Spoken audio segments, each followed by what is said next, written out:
Let's make a rich soil. You'll be needing dried leaves and grass trimmings,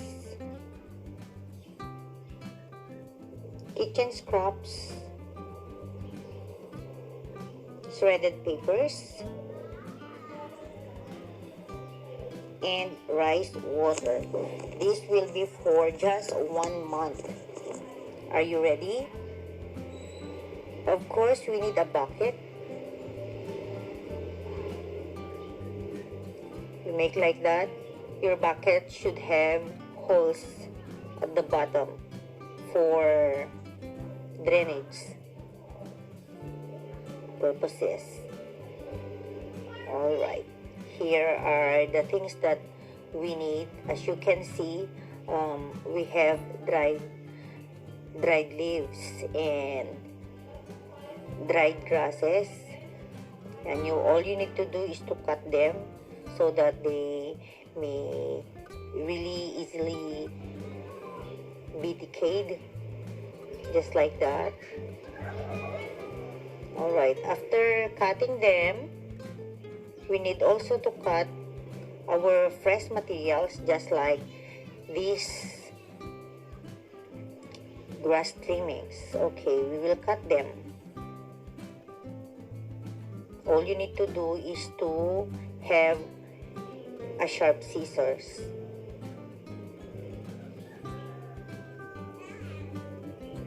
Okay, continue on cutting the leaves of the grasses. Okay, then we have here vegetable scraps. So need to be cut. Since they are already cut, I'm not going to cut them anymore. And these shredded papers, instead of putting them in the garbage, I'm going to make use of them in making our rich soil for your garden, of course. Now, since that we have already completed all our materials or our ingredients for making a rich soil, we are now going to start. But I forgot, instead of using water, we are going to use rice water.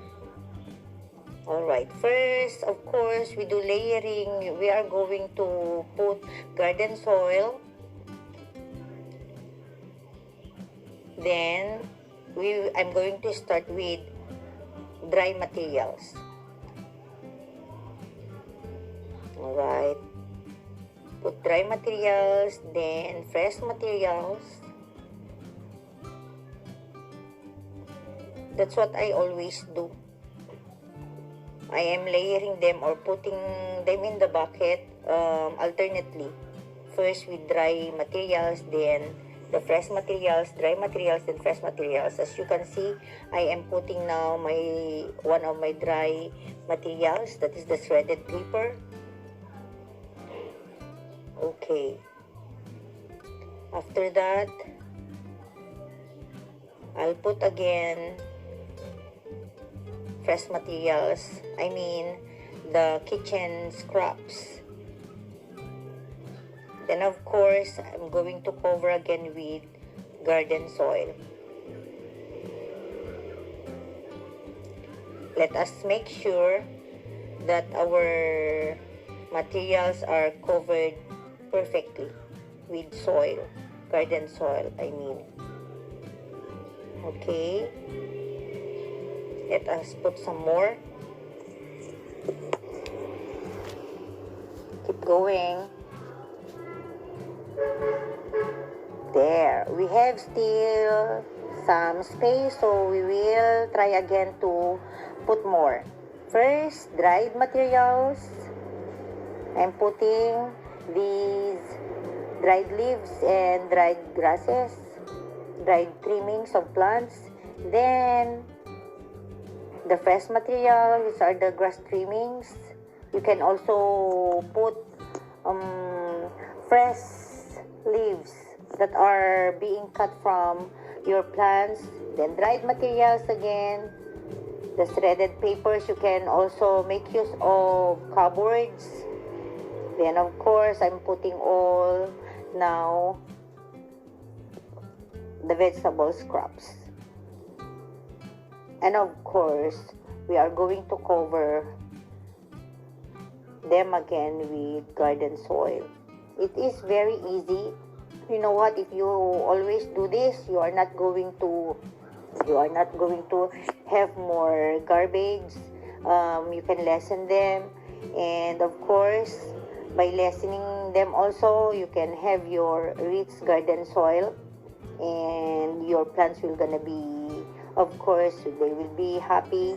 They will produce more flowers as well as more fruits if you are going to use the finished product in your garden, vegetable garden.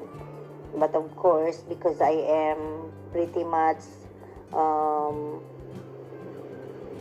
enjoying my flower garden, I always put them there.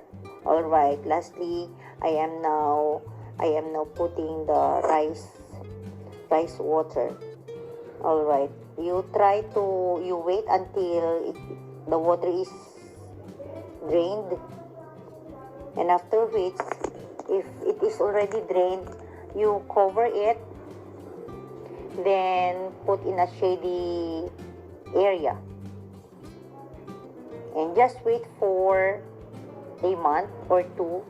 After that, you can now your product is now ready for harvest. Thanks for watching.